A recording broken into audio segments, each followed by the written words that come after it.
अस्सलाम वालेकुम। उम्मीद है कि आप खैरियत से होंगे। कुत्तों को भौंकने दो, ऊंचा ऊंचा भौंकने दो। हमारे दुश्मन अपनी उंगलियां चबा जाएं अपने गुस्से में, अपनी जेलसी के अंदर। ये कहना है तुर्की अल फैसल, जो रिटायर्ड हेड ऑफ इंटेलिजेंस हैं सऊदी अरेबिया के। साथ ही साथ एक और कोट मैं आपको देता हूँ, जंग होएगी न्यूक्लियर नौयत की और कुछ उसमें से फातिहीन भी निकलेंगे। ये पहले का यकीन कि न्यूक्लियर जंग से कोई फाते नहीं निकलता, ये अब हम भूल चुके हैं। अब रशिया इसमें बिलीव करता है कि जंग होएगी न्यूक्लियर और फातिहीन भी निकलेंगे और यकीनन रशिया को उसमें से एक फाते के तौर पे उभरना होगा। ये सरगे करागनोव साहब हैं, जो 3 मुख्तलिफ सदरों के रशिया के स्पीच राइटर रह चुके हैं, बड़े पॉलिटिकल साइंटिस्ट हैं और इस वक्त लीडिंग एक्सपर्ट हैं रशिया की यूरोपियन फॉरेन पॉलिसी के ऊपर, यानी यूक्रेन की जंग में और उनकी न्यूक्लियर पॉलिसी में। वियतनाम और अफगानिस्तान की जंगें सर्वाइवेबल थी अमेरिका के लिए। 2 सबसे बड़ी अमेरिका की तारीख की हजीमतें वो सर्वाइवेबल थी कि जब उनकी वॉर प्लानिंग और वॉर गेमिंग हो रही थी तो अमेरिकन एडमिनिस्ट्रेशन के अंदर भी अंदाजा था कि यार खच बच जाएगी लेकिन जिंदा निकल आएंगे इनके अंदर से। लेकिन ईरान की जंग, उससे मुस्तकिल लैंड, ग्राउंड, एरियल, सी इन्वेजन और लड़ाई लड़ना, ये सर्वाइवल के लिए मुमकिन नहीं। इसके अंदर अमेरिका की मौत है। स्टेटमेंट है बॉब कगान की, अमेरिकन माहिर जो कि एक बड़ी कांग्रेस वुमन के शौहर हैं और अपनी पिछली 40-50 साल जिंदगी उन्होंने वाशिंगटन में अमेरिका की वॉर पॉलिसी को बनाया, हत्ता कि उनके सगे भाई ने इराक की वॉर पॉलिसी बनाई थी। ये मायरा फ्रॉम लम्स का कोट नहीं है, ये शाकिर फ्रॉम एनडीयू का कोट नहीं है, ये इधर के हमारे गिरदुनवा की दुनिया के लोग नहीं है, ये टॉप ब्रास है इंटेलिजेंसिया। एक लिटरल रॉयल फैमिली का मैंने वो कोट दिया। Intelligence agencies, think tanks, political opinion makers, war hawks, military strategist, ये कलेक्टिव माइंड्स हैं। और मैंने आपको 3 डिफरेंट लोकेशन से ये दिया, एक नॉर्थ अमेरिका, एक रशिया और एक सोच मैंने आपको मिडल ईस्ट के दिल में से सऊदी अरेबिया में से दी। ये 3 सोच आपके सामने रखने का मकसद ये है कि जो पिछले 1-1.5 महीने से चीख के मैं आपको यहाँ पे बता रहे हैं और पिछले 3 साल से रिपोर्ट करने की कोशिश कर रहे हैं ओवरऑल, कि जिस तरफ दुनिया की सूरत हाल जा रही है वो एक बड़ी कॉन्फ्लिग्रेशन, एक बड़ी लड़ाई, एक बड़ी multi faceted, multi regional conflict, जिसको कि मेरे ख्याल में अब मैं कोई आड़ नहीं महसूस करता ये कहने में कि वो वर्ल्ड वॉर 3 होगी। और इसकी शुरुआत मैं हमेशा इस चैनल पे मेंटेन करता हूँ अपनी पब्लिक पोजीशन। इसके खदोखाल और शुरुआत इसके तय हो गए थे जब गल्फ कुवैत वॉर हुई, डेजर्ट स्टॉर्म 1 हुआ, जब अमेरिका ने गैर अखलाकी, गैर कानूनी तरीके से, गैर इस्लामी तरीके से सऊदी अरेबिया की गलत फहमी की बुनियाद पे सऊदी अरेबिया और ये गल्फ के अंदर आके अपने अस्करी पंजे जमाए और इराक को शिकस्त दी पहली। और उसके बाद एक वो सीरीज ऑफ वो इवेंट्स है which leads to the fall of Iraq, उसके बाद द फॉल ऑफ अफगानिस्तान में तालिबान की हुकूमत और में 9/11 भी है। और वो तमाम नेटवर्क्स जो पाकिस्तान, सऊदी अरेबिया ने डेवलप किए थे मुसलमानों के पूरी दुनिया के अंदर, जिनके जरिए हम ताकतवर हो रहे थे, उनकी कमर तोड़ी गई जगह जगह जाके। और जहां इंडिपेंडेंट पावर्स भी थी मुसलमानों की, उनकी कमर तोड़ी गई। तो अब स्टेज सेट है। और इस वर्ल्ड वॉर के बारे में मैं यही कहूंगा कि एक बड़ा थिएटर इसका हमारा ईस्टर्न यूरोप और सेंट्रल यूरोप है, जहाँ पे यूक्रेन का ये बड़ा मसला बना हुआ है। दूसरा इसका बड़ा थिएटर हमारा classical middle east, north Africa reason है, जिसमें मगरिब के साहिल से लेकर यानी मोरक्को और अल्जीरिया और ये इलाके, वहां से लेकर सीरिया, पैलेस्टाइन, जॉर्डन तो आपके सामने ही है। हमारे अनफॉर्चुनेटली जजीरा नुमा अरब तक ये बात आ चुकी हुई है। और अल्लाह का फजल है, ये बात कहीं दूर नहीं कि अपना खिता तो हमेशा south Asia theatre of war हाजिर होता है दुनिया की अकवाम के लिए। अब यहाँ पे वो क्रिटिकल मैस अचीव हो गया कि दुनिया की अकवाम को आने की जरूरत नहीं, हम आप लड़के काफी है।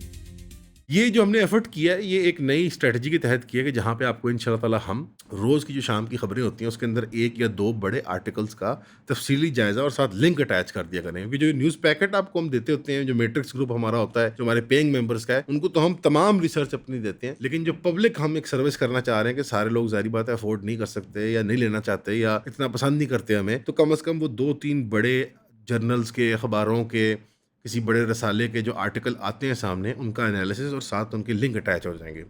आज के 2 बड़े आर्टिकल का जो तबसरा है वो आपके सामने रखता हूँ। ये आर्टिकल है अरब न्यूज़ के अंदर, Prince Mohammed bin Salman, how he succeeded, this is how he succeeded, यानी वो कैसे कामयाब हुए। इस सक्सेशन के अंदर इशारा जो है उनकी ताजपोशी की तरफ भी है, यानी वली अहद बनने की भी, और सक्सीड से मुराद यहाँ पे कामयाबी भी है। ये तुर्की अल फैसल साहब ने लिखा है। ये आप देखेंगे अंग्रेज़ी में बड़े शानदार किस्म के इंटरव्यू ही होते हैं और ये जो हैं आप समझें अंग्रेज़ी दुनिया के अंदर सऊदी अरेबिया की इस वक्त मेरे ख्याल में बेहतरीन तर्जुमानी सबसे यही करते होते हैं। यानी आपने सऊदी अरेबिया का मौक़िफ़ किसी भी चीज़ पे समझना हो और ख़ास तौर पे पिछले 3 साल में समझना हो तो आप तुर्की अल फैसल के इंटरव्यू ही देखा करें या उनके आर्टिकल पढ़ लिया करें।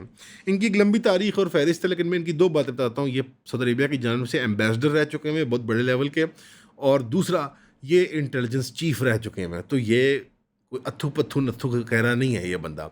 ये उनकी रॉयल फैमिली में लाइन ऑफ सक्सेशंस में से एक बड़े शहजादे हैं, ये छोटा शहजादा नहीं है। और जो खबरों को जानने वाले हैं वो उनको यकीनन पहचान भी लेंगे। ये आर्टिकल आपके सामने है, इसमें पूरी एक तारीख है कि मोहम्मद बिन सलमान साहब ने कैसे वली अहदी के ओहदे तक आए, वो कामयाबी हासिल की, फिर सऊदी अरेबिया को कैसे कामयाबी की राह पर गामजन किया, उनकी क्या क्या चीज़ें स्ट्रेटेजिकली वर्क की हैं, फेलियर्स को उसके अंदर हाईलाइट नहीं किया हुआ, कमज़ोरियों के नहीं अंदर। बट जो मेन क्राउनिंग अचीवमेंट्स हैं वो आप सुन लें क्या हैं।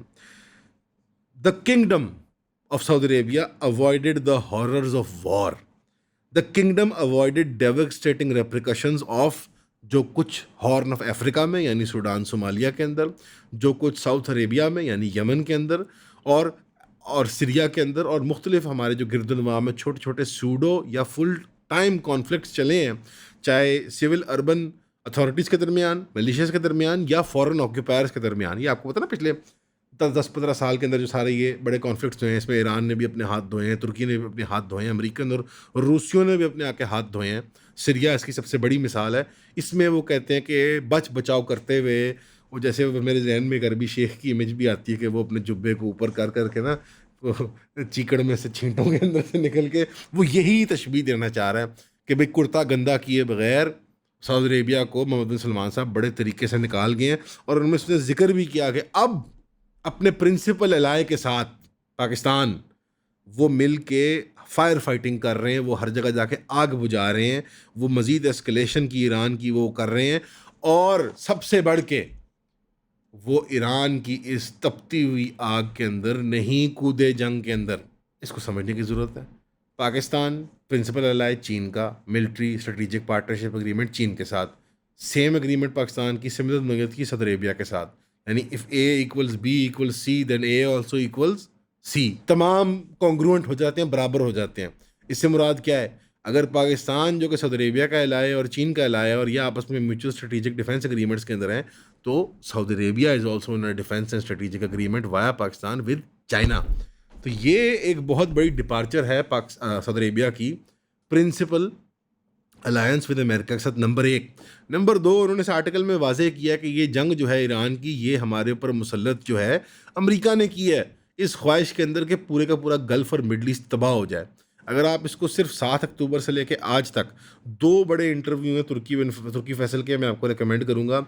दोनों उसने क्रिस्टियान अमानपुर को दिए हैं। ये एंकर है, बड़ी पुरानी पापी इन्होंने रखी हुई है CNN वालों ने, मतलब उसको देख के रच जाता है, रख के उसको बंदा रखे। पुराना एक माउथ पीस है अमेरिकन एम्पायर का। तो जो उससे बात की जा रही होती है तो ये समझिए state to state diplomatic level तर्जुमानी की जा रही होती है। क्रिस्टियान अमनपुर के प्रोग्राम में तुर्की अल फैसल ने 2 दफ़ा बड़े वाज़े तरीके से आप स्टांस को शिफ्ट होते हुए देखेंगे। 7 अक्टूबर नेगेटिवली हमास का नेगेटिव किरदार, फ़लस्तीन के कॉज के मामले में दबे लफ्ज़ों में कुछ आप समझ लें कंसेशंस। फिर आस्ता आस्ता आस्ता आप ग्रेजुएशन देखेंगे, हत्ता कि जब ईरान की जंग सवा नेज़े पे थी तब भी कुछ केयरफुल पॉस्चरिंग थी कि नहीं हो सकती है, हो जाए नहीं हो जाए, लड़ लेंगे नहीं लड़ेंगे। और आज इस आर्टिकल के अंदर उसने वाज़े कर दिया सऊदी अरेबिया का स्टांस, और वो पाकिस्तान का भी उसमें किरदार उसने हाईलाइट कर दिया कि हम इस बेवकूफ़ी में नहीं आने वाले जिस जंग में अमेरिका हमें झोंक रहा है। ये आपके साथ 2 सेकंड इसको सिट करने दें। 1920 से कायम हुआ हुआ रिश्ता, मुस्लिम तमाम जो ज़खायर हैं तेल के और गैस के, उसका निज़ाम जो अमेरिका के पंजे में रहा है, आज उसके बारे में सऊदी अरेबिया ने कहा हम गल्फ़ को टूटने नहीं देंगे। और इसमें इशारा यूएई की तरफ भी है। इस जंग में जो अमेरिका हमें और इसराइल झोंक रहे हैं, जिस जंग के अंदर ईरान के साथ हम नहीं लड़ेंगे, हम ईरान को रूम देंगे। पाकिस्तान बार बार कहते हैं ना राम रहो, हम करते हैं बात। हत्ता कि आपके चीफ, अल्लाह का बहुत फजल कर रहा है, अल्लाह का बहुत फजल हुआ है, चीफ तेहरान पहुंच गया एक एक्टिव वॉर जोन के अंदर। अल्लाह का फजल हो रहा है कि Pakistan is acting as a good conduit between Iran and Saudi Arabia. ये आर्टिकल ये ख़त्म है। मैं आपको बता रहा हूँ, मैं वाज़े नफ लफ्ज़ में नहीं समझा। ये सऊदी अरेबिया की 50-60 साल की पॉलिसी का उलट है। आज से 3 साल नहीं 2 साल पहले MBS ने इंटरव्यू में MSNBC न्यूज़ को कहा था, गालिबन MSNBC न्यूज़ थी या फॉक्स थी, उसने कहा था ईरान हमारे दौर का, हमारे खित्ते का हिटलर है। 1.5-2 साल के अंदर हिटलर से दोस्त। ये बहुत बड़ी बात है। ये इस आर्टिकल को प्लीज़ मेरी रिक्वेस्ट है पढ़िएगा। इसका पूरा जंग का जो है वो सारा वो मामला जो है वो उस पर डाल दिया गया। अब आप ओरिजिनल कोर्ट पे हैं, जब मैंने आपको समझाया था, कुत्तों को भौंकने दो, ऊंची आवाज़ पे भौंकने दो, और दुश्मन हमारे गुस्से में अपनी उंगलियां चबा जाएं। Israel, UAE, America, Saudi Arabia ने वादा कर दिया, हम गल्फ़ की सालमियत को टूटने नहीं देंगे, हम ईरान को स्पेस देंगे और पाकिस्तान साथ मिलकर काम करेंगे इसके ऊपर। और ये जंग अमेरिका ने शुरू की और इसराइल ने, और हमें फंसा दिया इस जंग के अंदर।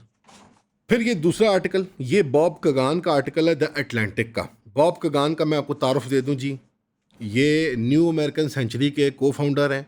दी मोस्ट, सबसे ज़्यादा शदीद वॉर हॉक, नियोकॉन, अमेरिका की एम्पायर को फैलाने वाला, इस्लाम दुश्मन, मुस्लिम दुश्मन, इंसान दुश्मन महकमा, ये उसके बानियों में से हैं। इस बंदे ने सारी ज़िंदगी अमेरिकन मिलिट्री इंटरवेंशन की बात की मिडल ईस्ट के अंदर। बड़ा, सबसे बड़ा वकील में से था मीडिया और पब्लिक स्पेस के अंदर इराक जंग के अंदर। और ये 9/11 से पहले उसने इराक की जंग की वकालत और एडवोकेसी शुरू कर दी थी। 9/11 से पहले उसने वकालत शुरू कर दी थी इराक की जंग की। ये विक्टोरिया न्यूलैंड का शौहर है। ये कौन सी विक्टोरिया न्यूलैंड है? पुरानी यहूदन अमेरिकन, ये है, ज़ायोनिस्ट भी है, यहूदी भी, और बड़ी कट्टर किस्म की है। लॉबी, अमेरिका की ज़ायोनिस्ट लॉबी का हिस्सा है, और ये सेनेटर और कांग्रेसमैन रह चुकी हुई है। तो ये वो विक्टोरिया न्यूलैंड है, कट्टर इसराइली लॉबीइस्ट, और मतलब आप कम लें वॉर हॉक खातून। और मेरे दिल पे ज़ख्म इसका भी है कि इस विक्टोरिया न्यूलैंड ने, जो हमारे प्यारे सिराजुल हक साहब हैं, जब उन्होंने धरना निकाला था इस्लामाबाद के अंदर, ठीक है मैं जमात इस्लामी का वोटर नहीं हूँ, बट सिराजुल हक साहब के मैं किरदार से वाकिफ़ हूँ, उनसे मुलाकात का 1-2 बार मौका मिला है। और जब उन्होंने अहले गाज़ा के हक़ में आवाज़ उठाई इस्लामाबाद के अंदर, तो इस बदमाश औरत ने फ़ोन किया था, तब इसके आखिरी कुछ दिन थे कांग्रेस के अंदर, अब तो हट गई यही है, और हमारी इंटरिम गवर्नमेंट को कह के उनको एक दिन अरेस्ट करवाया था और बंद करवाया था, जेल करवाया था उनको। की जुर्रत देखें आप लोगों की। ये उसका शौहर आर्टिकल लिख रहा है। अभी अब आर्टिकल पढ़ेंगे आपकी हंसियाँ निकल जाएंगी कि ये बात क्या कह रहा है। इसका भाई फ्रेडरिक कगान, इराक सर्ज जंग की जो पूरी एक्टिविटी थी उसका प्लानर में से एक प्लानर है इसका भाई। यानी आप एक बंदे को देख रहे हैं, ये बंदा जॉर्ज बुश लेवल का बंदा है, ये डिक चेनी लेवल का बंदा है।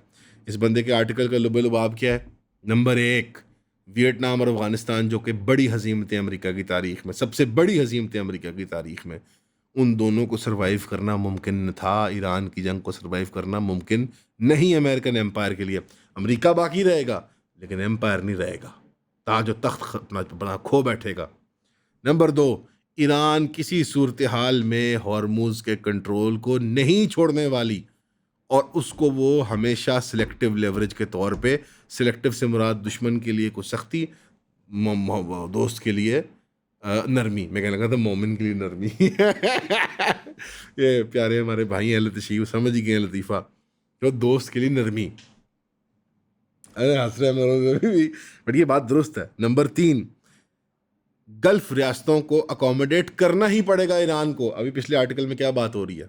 तुर्की अल फैसल, तर्जमान अंग्रेज़ी ज़ुबान में अमरीकी सऊदी रियासत का, वो कह रहा है गोट रखेंगे ईरान, हम इधर गल्फ एक मुट्ठी बन के रहेगा, ईरान भी रहेगा। ठीक है सर, आप भी हैं हम भी हैं। पहला था ना या हम रहेंगे या ये रहेंगे, वो ख़त्म होगी बात। नंबर 4, अस्करी तौर पर नामुमकिन है, इंसानी तौर पे ये इज़ नॉट पॉसिबल कि हॉर्मुज़ को हम जबरी तौर पे खोल दें। नंबर 5, ग्लोबल चेन रिएक्शन को हम बर्दाश्त नहीं कर सकते अगर हम इस जंग में उतरते हैं। जो पेट्रो डॉलर और वो सारे रजीम, वो देखिए उसकी तबाही जो है। और नंबर 6, जो हमने, आपको पता है इस वक्त अमेरिका ने अपने वेपन्स, जो बुटीक वेपन्स हैं, अपने मिसाइल वगैरह, उसका स्टॉक पाइल कितना खर्च कर दिया? यूक्रेन और ईरान और इसराइल की जंग कितना कर दिया होगा? 50% प्लस। ईरान के इतने नहीं ख़त्म हुए। अब सोचे इस बात को, क्यों? अमेरिका एक करप्शन, ये 6 पॉइंट है बेसिकली इस आर्टिकल के अंदर मेन, और ये भी पढ़िएगा, खुदा का वास्ता पढ़ लिया करो कभी कभी। ये पूरी इमेज जब अपने जहन के अंदर लेके आए सऊदी आर्टिकल के साथ, अमेरिका के कट्टर कातिल लोग क्या कह रहे हैं, पीछे हट जाओ, हार जाएंगे ऐसी, इसराइल मरवा देगा सानू। ये क्या पिक्चर बन रही है सामने? अमेरिका के अंदर करप्शन, जो ब्लोटिंग हुई है बड़ी मिलिट्री कंपनीज के अंदर, उनकी कॉन्ट्रैक्टिंग के अंदर, उनकी inability to produce the right kind of munitions। आप मुझे बताएं F-35 का क्या मकसद है? उन्होंने एलियन से लड़ना है, उन्होंने गॉडजिला से लड़ाई करनी है। जॉर्ज ऑरवेल के नॉवल 1984 और क्रिश्चियन बेल की साइफाई एक्शन मूवी इक्विलिब्रियम के दरमियान क्या कॉमन है? इमीडिएटली देखते हैं तो लगता है कुछ भी नहीं, लेकिन जब गहराई में जाते हैं तो पता लगता है कि ये दोनों थीमेटिकली एक चीज़ के बारे में, वो है डिस्टोपियन गवर्नमेंट, जिसको बिग ब्रदर भी कहते हैं। जो बिग ब्रदर जो हमेशा देख रहा होता है आपको। बिग ब्रदर का चर्चा तो बहुत है आजकल पाकिस्तान के अंदर, लेकिन इस तरह के कॉम्प्लिकेटेड थीम्स को समझने के लिए हमने द क्लब बनाया है, क्योंकि पहले तो सिर्फ एक बुक क्लब हुआ करता था पिछले 1-1.5 साल के लिए, लेकिन अब हमने उसको एक यूनिवर्सल क्लब बना दिया है, इसके अंदर किताबें, popular films, documentaries, articles, published papers, इन सारों का मजमुआ बना के हम thematically month to month complex ideas को एक ग्रुप सेटिंग के अंदर एक कम्युनिटी के साथ समझने की कोशिश करते हैं। तो अगर आप ज्वाइन करना चाहते हैं eonpodcast.com पे जाएं और अपनी मेंबरशिप परचेज करें, ताकि हम जुमे के जुमे आपसे मुलाकात कर सकें। सी यू देयर इंशाल्लाह। कितने बिलियन डॉलर का एक F-35 होता है और उसकी लिमिटेड सी उसकी एयर टाइम है और उसका काम है, जबकि वो पटाखे $20,000 के, $10,000 के ड्रोन जो हैं, सुइसाइड ड्रोन जो होते हैं, जो खुद कुछ बम्बार ड्रोन होते हैं, उनकी आप झुंड खड़ा कर दें उस कीमत के अंदर। अमेरिका ने अगर ऐसा झुंड बनाया होता इन ड्रोन्स का, कुछ दुनिया में मुल्क सांस ले सकता होता? तो अमेरिकन एम्पायर, अच्छा, तो जो दुश्मन है नाकिद है अमेरिका के, जो अब अमेरिका से जो पुराने दोस्त नए दुश्मन यानी सऊदी अरेबिया, वो भी कह रहे हैं को जान छुड़ाओ, नए सिक्योरिटी अम्ब्रेला को लेके आओ। पाकिस्तान से सुटपंजा क्या है सऊदी अरेबिया का? उसका लुब्बे लुबाब क्या है? Saudi Arabia is under the nuclear umbrella of Pakistan. That's all that means. कुछ और इसकी ना इधर की बात है ना उधर की बात है। That's what it means. Number 1, ये ख्वाहिश थी मगरबी ममालिक की कि पाकिस्तान इस चक्कर में, और यूएई की ख्वाहिश है, हिंदुस्तान की ख्वाहिश है, इसराइल की ख्वाहिश है, अमेरिका की ख्वाहिश है कि पाकिस्तान इस चक्कर के अंदर सऊदी अरेबिया की लड़ाई के अंदर ईरान के आमने सामने आ जाए। ये अल्लाह, एक इनकी भी मंशा है, एक अल्लाह की भी मंशा है, और अल्लाह की मर्जी चलती है एंड में। अल्लाह का फजल है, ये मामला नहीं हो सकता। पाकिस्तान ने आराम किया सऊदी अरेबिया को। देखो यार, वेट एंड वॉच। ईरान यार इधर नहीं मारना, उधर नहीं मारना, ऐसे ना करो, ऐसे ना करो। यूएई ने अपने आप को कुर्बानी का बकरा बना लिया खत्ते के अंदर। वो गल्फ़ की सालमियत भी तोड़ा है, वो पाकिस्तान के ख़िलाफ़ भी ऑपरेट कर रहा है, वो ईरान के ख़िलाफ़ भी ऑपरेट कर रहा है। और अब आपको इस ग्लोबल स्टेज में, जब मैं बार बार कह रहा हूँ वर्ल्ड वॉर 3 की सिनेरियो बन गई है, इसमें आपको एलाइज नज़र आ रहे हैं। मुझे जिस तरह एक्सेस और एलाइज होते हैं ना, मुझे एक तरफ एलाइज तो नज़र आ गए हैं। It's UAE, India, Israel, America, UK and Germany. ये मैं क्लियर आइडेंटिफाई कर सकता हूँ, क्रिस्टल क्लियर अपने जहन में। इसमें छोटे मुल्क भी हैं और कुछ बेलारूस वगैरह, उनके मैं नाम नहीं लेता, बट जब मैं पिक्चर क्रिस्टल क्लियर आइडेंटिफाई करता हूँ वो ये हैं। ऑस्ट्रेलिया, कनाडा डाल लें आप इसके अंदर, and so on and so forth. Fatherland, babyland और मैदरलैंड। अब एक्सेस कौन बनेगा, असल सवाल है। ईरान है, रूस है, चीन है। अपने खत्ते में बात करें तो पाकिस्तान और अफ़गानिस्तान को अकल करनी चाहिए ना, ख़ुसूसन अफ़गानिस्तान को, बट एक ज़िमन में पाकिस्तान को भी सोचना चाहिए कि क्या हो रहा है, दुनिया किस तरफ जा रही है, कितनी स्पीड से। पाकिस्तान की मैच्योरिटी आप देखें बनिस्बत अफ़गानिस्तान की। Afghanistan it's not a real country यार, but look at how they're behaving. तो ये जो रीजनल डिलूजन्स के अंदर हम पड़े हुए हैं, ख़ासतौर पे हमारे अफ़गान भाई, हम अफ़गान हैं, हम पश्तून हैं, हम ये हैं, माड़ा हम वो कर देंगे। यूं तो सैयद भी हो, मिर्ज़ा भी हो, अफ़गान भी हो, तुम सब ही कुछ हो, बताओ तुम मुसलमान भी हो, बताओ तुम मुसलमान भी हो। ये कोई हल्के शायर नहीं है, ये कोई हल्का शेर नहीं है, किसी हल्के शायर का शेर नहीं है, ये लामा इकबाल है। जवाब शिकवा है, ये बहुत बड़ा सवाल पूछा जा रहा है। कौमियतें, लिसानियतें, हमारे नक्शे, मेरा बॉर्डर, मेरी ज़मीन खोई थी, वॉर ऑन टेरर में ये हुआ, तो फिर सोवियत यूनियन में तो उस टाइम पे अहमद शाह मसूद ने ऐसे। We are looking at our end, civilisational end को आप अपनी आंखों में आंखें डाल के कन्फ्रंट कर रहे हैं। दुनिया को है फिर मार का रूह बदन पेश, तहजीब ने फिर अपने दरिंदों को उभारा, अल्लाह को पामर दिए मोमिन पे भरोसा, इबलीस को यूरोप की मशीनों को सहारा। It's here, this is it. और इसमें मैंने अपने से बात ही नहीं की। Intelligence, Saudi Arabia, American deep state और अब रशिया की डीप स्टेट, सुन लें। मैं कौन हूँ यार, मैं नोबडी। ये देख लें, सर्गे क्रैगनॉफ का प्रोग्राम हुआ है ग्लेन डीजन के साथ। ग्लेन डीजन बड़ा अच्छा होस्ट है, उसको ज़रूर देखिएगा, बहुत अच्छा प्रोग्राम करता है। उसको भी यहाँ लिंक कर दीजिए, आई डोंट नो लिंक कर सकते हैं यूट्यूब की वीडियो, बट कर दीजिएगा अगर कर सकते हैं। बहुत अच्छा प्रोग्राम है इनका, देखिए देखें, बहुत अच्छे इंटरव्यू करते हैं। ये क्रैगनॉफ साहब क्या कहते हैं, दो बड़ी वजूहत हैं रशिया के जीतने की, क्यों न कि हमें जीतना पड़ेगा इस बड़ी लड़ाई के अंदर यूरोप के खिलाफ। होगा बार बार आइडेंटिफाई करते हैं अपने प्रोग्रामों में और अपने लिखे हुए आर्टिकल्स में कि रशिया को यूरोप के खिलाफ जीतना है, यूरोप हमारा दुश्मन है।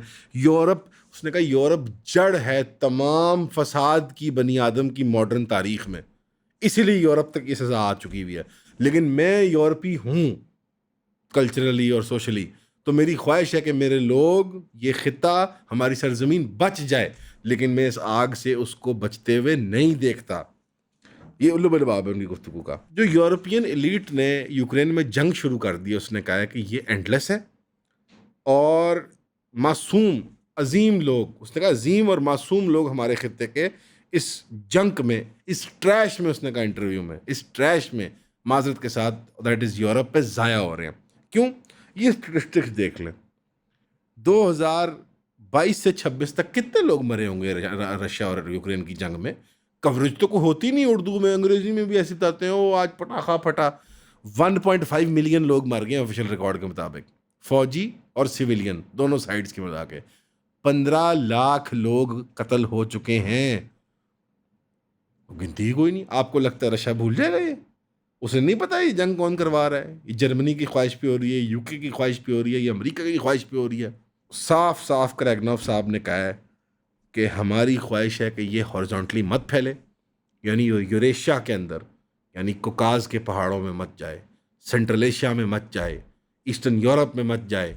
ये यूरेशिया से हमने जंग को फैलने से बचाना है, और इसका एक ही तरीका है, यूरोप के ख़िलाफ़ एस्केलेट करो, यूक्रेन के ख़िलाफ़ एस्केलेट करो। उसने कहा है, इसमें उसने कहा कन्वेंशनल वेपन्स इस्तेमाल करो, हत्ता के यूरोपियन एलीट के अड्डे, उनके बंकर न्यूक्लियर जहां वो छुपना चाहते हैं, उसको भी टारगेट करो। ये डिक्लेयर्ड पॉलिसी बनती जा रही है। अगर ये बात कर रहा ना, तो आज से 10 साल पहले रशिया के अंदर, 5 साल पहले ये डिस्कशन हो चुकी हुई है। और हत्तल इम्कान ज़रूरत हो, तब मैंने जो आपको स्टार्ट में कोट सुनाया था कि there will be a nuclear war and उसके विक्टर्स होंगे। कोई ना कोई तो न्यूक्लियर वॉर जीतता है। हमारी थिंकिंग बदल गई है कि न्यूक्लियर वॉर में तो सब हार जाते हैं, सब मर जाते हैं। There are winners and losers in nuclear war. Even nuclear war में वो कह रहा है सारे मुका दो, आप बच जाओ। ये this is the new Russian thinking. और या एक फातेह होगा या ज़्यादा फातेह होंगे, वो यही बात कर रहा है, ये बात कर रहा है। अब रूस को यूरोपियनिज्म से और यूरोप से अपने आप को दूर कर लेना है, ये इसमें इसकी जीत है। और यूरोपी सफ़र पीटर द ग्रेट का, ये पुराना जो इनका रूसी, वो तो रुक चुका हुआ, लेकिन 19वीं सदी के अखीर तक, अब वो 19वीं सदी यानी 1800s के एंड में रशिया की ये 250 साल जो पिछले गुजरे हैं, उल्टी गिनती शुरू के अब वो यूरोपियनिज्म से अब वो एक नई आइडेंटिटी बनाएगा। और इस ज़मीन में मैं आपको एक रिकमेंड करूँगा, अलेक्जेंडर डुगिन है, फ़लसफ़ी हैं, रशिया के मेन फ़लसफ़ी हैं, मजहबी फ़लसफ़ा और वो पॉलिटिकल साइंस का फ्रेमवर्क देते हैं। हत्ता कि उसकी बेटी को यूक्रेनियन इंटेलिजेंस वालों ने बॉम्ब से मॉस्को में असैसिनेट भी कर दिया था। तो ये बहुत हाई लेवल बंदा है उनका। उसने फ्रेमवर्क दिया कि Russia should be the new Rome. ऐसे मेरे मुस्कुराहट देख के आप हंसी रहे होंगे, आपको पता है मैं क्यों मुस्कुरा रहा हूँ, जो समझते हैं वो समझ गए क्यों मैं हंस रहा हूँ। अब ये तीसरा रोम होगा जिसका हमारा तजर्बा होगा। पहला रोम जो आपसे पहले गुजर गया, दूसरा वो रोम जिसको रसूलुल्लाह ने रूम का, यानी बिजेंटीन एम्पायर जो डमेस्कस और कॉन्स्टेंटिनोपल में बैठता था, उसको हमने कलाकामा कर दिया। सहाबा ने शुरू किया और सल्जूक और उस्मानियों ने ख़त्म कर दिया उसे। वो कहता है अब हमें तीसरा रोम बनना है। जो इसको हदीसें पता है वो हंस रहे हैं मेरी बात सुन के, क्यों मैं हंस रहा हूँ। ये इनकी ख्वाहिश है रशियंस की, यूरोप से हट के एक नई आइडेंटिटी, कि हम इस यूरोपियन लिबरल आइडेंटिटी का हिस्सा ना बने। अब ये सफ़र ख़त्म हो गया हमारा, हम क्रिश्चियन रोम बने। इसने बात तो नहीं की है इसने करैगनॉफ ने, लेकिन जो इसके मुतबादिल बयानिया मिलता है यूरोप के मुकाबले में वो ये मिलता है। और पिछले दिनों वो ट्वीट भी किया था उसने, अलेक्जेंडर डुगन ने, कि European man, white man is a curse. जहाँ गया इसने लानत फैलाई है और अपनी ज़िंदगी अपने आप पे भी लानत पड़वा ली अपनी नस्लें। वो ये सेक्स और जेंडर के मसाइल को डिस्कस करते हुए कहता हूँ कि ये ख़त्म है कौम, इसकी आबादी अब ख़त्म हो जाएगी सरजमीन से, खित्ता ख़त्म हो जाएगा इसका। तो फिर रूसी क्या बनेंगे? अगर वो यूरोपियंस को आइडियलाइज करते थे ना, जार वाले, उन्हीं को देख देख के चूम चाट के रखा हुआ था कि यार इनकी तरह बनना है हमने। यूरोपियन कोर्ट्स को, कभी वर्साई को, फ्रांस को कॉपी करते थे, कभी इटली को, कभी इंग्लैंड को। अपनी नई आइडेंटिटी वो क्रिश्चियन रोम में, और इत्तेफाक देखें, ये अल्लाह की कुदरत देखें, इनका मज़हब वो है जो रसूलुल्लाह के रोम का मज़हब था। जो आज रोम है, रोमन एम्पायर वाला रोम है, इटली वाला, वो कैथोलिक मज़हब है। जो इनका मज़हब है ऑर्थोडॉक्स मज़हब, ये वो मज़हब है रूमियों का, जिसको रसूलुल्लाह ने रूमी कहा, कुरान ने रूमी कहा, यानी दमास्कस और इस्तांबुल में बैठने वाले। बाकी मैं इस पर और तफसील नहीं चाहता, मैं काबिल नहीं कि मैं आपको हदीस की इशारा करके बताऊँ, ये कोई मैं पेश गोई करूँ, लेकिन समझने वाले समझ चुके होंगे मैं बात क्या कर रहा हूँ। तो 3 बड़े आर्टिकल्स और 3 बर्रे आज़मों की आप निस्बत देख लें, 3 बर्रे आज़मों की निस्बत से देख लें। यूरोप, अफ्रीका और एशिया, जंग नज़र आ रही है होराइज़न के ऊपर। अपनों के लिए यही मशवरा है कि पाकिस्तान को मजबूत और मुस्तहकम करें और पॉलिसीज़ की सीधी कर लें। Pakistan needs to get is head on right. Pakistan एक सेकुलर रियासत नहीं है, पाकिस्तान एक पंजाबी रियासत नहीं है, पाकिस्तान एक पश्तून रियासत नहीं है। पाकिस्तान सब कॉन्टिनेंट के, हिंदुस्तान के मुसलमानों की, गंदारा सिविलाइजेशन की, इंडस वैली की 4 से 5,000 साल तारीख की वारिस है इस खित्ते की। ये सिंधु दरिया की वारिस है, ये मुग़लों की वारिस है, ये शाह वलीउल्लाह देहलवी रहमतुल्लाह की वारिस है। This is the Islamic republic of Hindustan. ये है, this is the emirate, this the jewel. सुल्तान हिंद जो ये जूल है हमारा, ये वो जूल है, क्राउन जूल, जो 1/4 दुनिया की जीडीपी कंट्रोल करता था एक ज़माने में। 1/4 यानी 100 रुपये जब बनते थे दुनिया में, तो 25 रुपये हिंदुस्तान के होते थे, मुस्लिम हिंदुस्तान के। ये वो इस्लामी रियासत है। इसका मुस्लिम तशख़्ख़ुस ख्वाहिश नहीं है, यकीनी है, इसके बगैर मौत है। और इसका बॉर्डर जो है वो चमन पे ख़त्म नहीं होता। काबुल भी हमारा, दिल्ली भी हमारा, श्रीनगर भी हमारा, लाहौर भी हमारा। समझें इस बात को, इसका बॉर्डर वहाँ ख़त्म नहीं होता। इसका बॉर्डर वहीं ख़त्म होगा जहाँ जोग्राफियाई, तारीख़ी और अखलाकी डिमांड है, जो हक बनता है। और आज के दौर में ये रीजनल कोऑपरेशन के ज़रिए होता है। ये तिकोन है फ़ारसी वान ममालिक की, ईरान, अफ़गानिस्तान, पाकिस्तान और ऊपर ताजिकिस्तान वगैरह भी मिला लें आप। इस तिकोन को अगर कोई जोड़ दे तो कोई तोड़ नहीं सकता दुनिया में। और शायद यही वो दुआ दे के गए थे कायद आज़म कि there is no power on earth that can undo Pakistan. क्योंकि शायद पाकिस्तान का भी अज़म कुछ बाकी है, इतना सा ये टुकड़ा नहीं है। ये एक आइडिया है, ए होली आइडिया। हमेशा की तरह सुनने का शुक्रिया। अस्सलाम वालेकुम।